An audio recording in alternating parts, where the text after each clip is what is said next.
ఈవీఎంలను నమ్మొచ్చా? ఈవీఎంల వల్ల ట్యాంపరింగ్ చేసే అవకాశం ఉందా అంటే ఇప్పుడు నేషనల్ వైడ్ అదే చర్చ జరుగుతుంది కదా. కాంగ్రెస్ ఓడిపోయిన వాళ్ళందరూ కూడా ఈవీఎంతో ట్యాంపరింగ్ జరుగుతుంది అవి అంటున్నారు.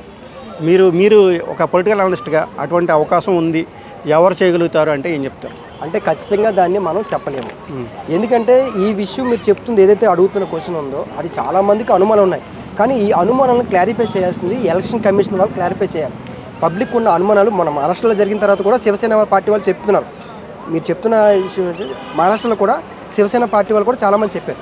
సో ఈవీఎంల అంశం ఏదైతే ఉందో అది ఎలక్షన్ కమిషనర్ చెప్పాలి. ఇప్పుడు ఎలా ఆ విషయం చాలా సెన్సిటివ్ ఇష్యూ. ఈ విషయాన్ని ఏదైనా అనుమానాలు ఉంటే వాటిని డాక్యుమెంట్ రూపంలో ఎలక్షన్ కమిషనర్కి ఫిర్యాదు చేసినప్పుడు ఎలక్షన్ కమిషనర్ దాని విషయాన్ని ఎక్స్ప్లెయిన్ చేస్తారు. గతంలో కూడా పార్లమెంట్లో కూడా ఈవీఎంని చూపించి చెక్ చేయడం జరిగింది. కాబట్టి ఈ విషయానికి ఏదైతే అనుమానాలు ఉన్నాయో వీటిలన్నింటిలో కూడా ఎలక్షన్ కమిషన్ ఎలాన్ మస్క్ లాంటి పెద్ద స్టార్ అంటే పెద్ద ఆయన ర్యాకెట్లు పంపిస్తున్న ఆయన అంతటా ఆయన ఈవీఎంలను నమ్మలేము అని చెప్పేసి ఖచ్చితంగా కన్ఫామ్గా చెప్పేశాడు. ఈవీఎంలను హ్యాకింగ్ చేయవచ్చు అని చెప్పేసి. మరి ఆయన మాటలను పరిగణలో తీసుకోకూడదంటారా? అంటే చెయ్యొచ్చు అన్నారు కానీ చేశారు అనలేదు కదా. చెయ్యొచ్చు అన్నారు కానీ చేశారు అనలేదు.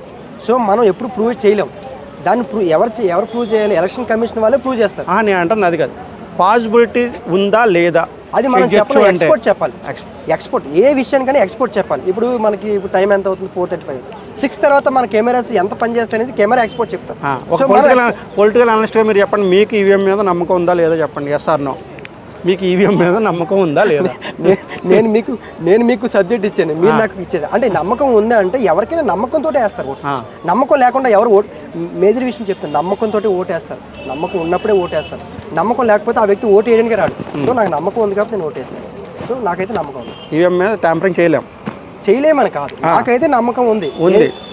ఇంకా తప్పనిసరి పరిస్థితుల్లో నమ్ముతున్నారు మీరైతే? అలా అని కాదు, నమ్మకం ప్రతి విషయాన్ని కూడా క్షుణ్ణంగా చెప్తారు. ఏదైనా మీరు అంటుంది, నేను ఏమంటుందంటే మీరు అడుగుతున్న క్వశ్చన్ మీ క్వశ్చన్ కాదు. చాలా మంది చాలా ఊహాగానాలు వచ్చాయి కాబట్టి మీరు అడుగుతున్నారు. ఒకవేళ 1% డౌట్ ఎక్కడ మూలం మనకి మెదడులో ఉంది, డౌట్ ఉంది ఈవీఎంల మీద, ఆ ఈవీఎంలు తీసేసి బ్యాలెట్ పెట్టాల్సిన అవసరం ఉందంటారా? అది ఏమంటున్నానంటే ఇప్పుడు అమెరికా ఎలక్షన్స్ నేను చెప్పాను, అనలైజ్ చేశాను. ట్రంప్ మన కమలా హారిస్ గారు గెలుస్తారని చెప్పారు, కానీ ట్రంప్ గెలిచారు. మహారాష్ట్రలో బీజేపీ 110 స్థానాలు వస్తాయని చెప్పారు, 130 స్థానాలు వచ్చాయి. సో మనకి ఉన్న అనుమానాలు వేరు, రియాలిటీ వేరు. సో ఏ విషయాన్ని చాలా ఇంపాక్ట్ చూపిస్తాయి అంశాలు. సో వాళ్ళు ప్రజల అనుమానాలు ఏవైతే ఉంటాయో వాటిని నిరూపణ చేయాల్సిన బాధ్యత వాళ్ళది ఉంటుంది.